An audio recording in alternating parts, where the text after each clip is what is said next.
The Nuggets took Game 3 pretty comfortably and are now just 2 wins away from the first NBA championship in franchise history.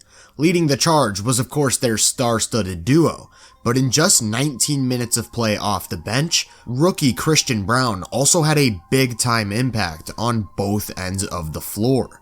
Braun's made an immediate impression on the defensive end, and what stands out is his constant activity and non-stop motor. Although he's not directly involved in this play, he doesn't stop moving, sliding down to the paint, closing out hard to the wing, and starting his recovery back to the opposite side before crashing the defensive glass for a rebound. He starts this one matched up with Max Strus and positions himself so that he can protect the wing while also rotating to the middle to take away a pass to Bam. Jimmy instead hits Lowry at the top of the key, to which Braun aggressively closes out.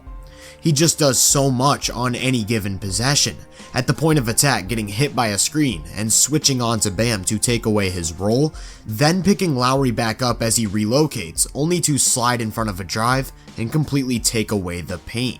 These sort of plays are made possible by his switch ability. Robinson gets the step as he chases, so he communicates a quick switch to Gordon, picking up Bam down low and sealing him off to take away a potential interior pass. And once a shot goes up, he boxes him out to keep him from securing a second chance opportunity. That versatility really shows up in isolation, where he's a good matchup for all types of different players. Against Caleb Martin, he moves his feet well and swivels his hips and shoulders to close off the initial attack, forcing him into a much tougher fall-away jumper that he gets a great contest on. What really makes a difference is his strength.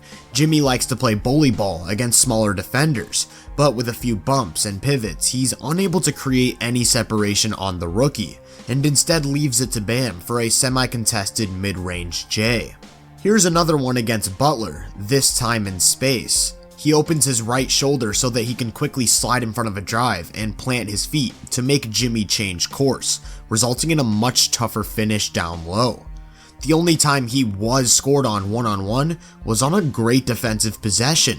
He positions himself to take away the baseline and force Butler middle, where he absorbs a bump to the chest and holds his ground, moves his feet to cut off any potential angle to the rim, doesn't bite on an up fake, and gets a really good contest on the turnaround fade.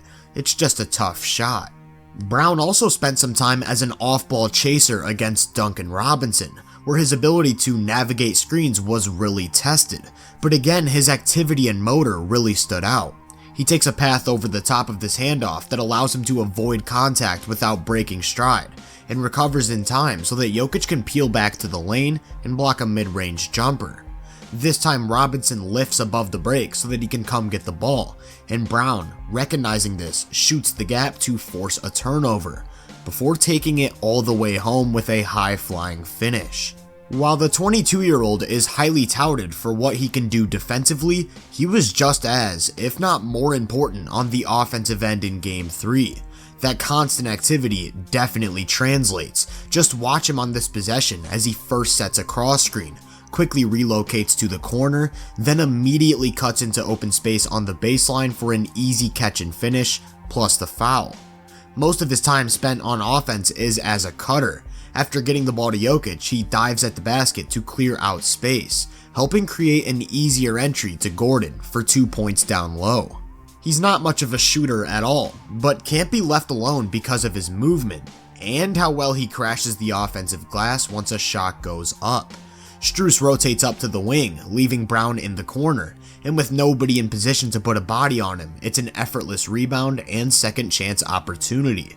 Something he's been showing more and more with every game is that he's even got a little on-ball juice. In transition, he puts his head down on a drive and uses his strength to bump Jimmy for some separation on the finish. This time it's a dribble handoff where he gets the ball, and because the defense is more worried about Jokic on the pop, just a slight hesitation is all it takes to clear the lane for an easy layup. Some of these flashes are truly impressive, using some hezzies to set up a left-hand drive where he not only beats his man, but sneaks through the help as well, before leaving it to Joker for a little float game. All of these skills worked together and helped him serve as the ultimate counter to Miami's zone in Game 3. Again, he's not a shooter, so the defense isn't worried about him in the corner, but when the ball gets to Jokic, he dives baseline for high quality offense at the rim. Here it is again, Gordon isolates against the smaller Kyle Lowry, which draws added attention in the paint, and Braun sneaks right behind Butler on a cut, up fakes 3 different defenders off the floor to set up another free 2 points. This time he's on the weak side wing.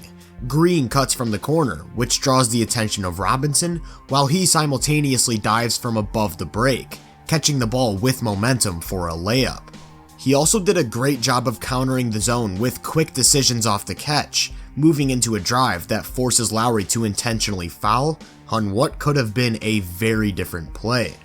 Here's another one where he gets the ball in the corner, up faking to create some space for a drive, and drawing Bam to the ball as he sets up Jokic to draw a foul on the floater. This time Miami blitzes the ball with Braun just 1 pass away, and this creates a 2-on-1 advantage in the corner. He patiently waits for Green to roll, and Robinson has to foul to prevent a potential layup.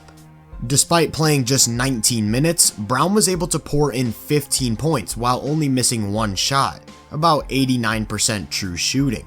One of those 15 was a free throw, and the other 14 all came in the paint, off of high field cutting, some transition play, and timely drives to attack Miami in rotation. You pair that with what he did defensively, and that's a pretty big impact on an NBA Finals game, especially as a rookie, and I can't wait to see how he develops as a key member of the Nuggets for years to come. If you enjoyed this breakdown, make sure to drop a like, subscribe, and turn my post notifications on to be first on more content. If you're interested in my more in-depth research, make sure to check out my website and social media profiles. You can find those links in the description. Feel free to let me know down in the comments what you think of Braun and what your predictions are for the rest of the series. As always, I hope you all have a great day, and I'll catch you guys in the next one.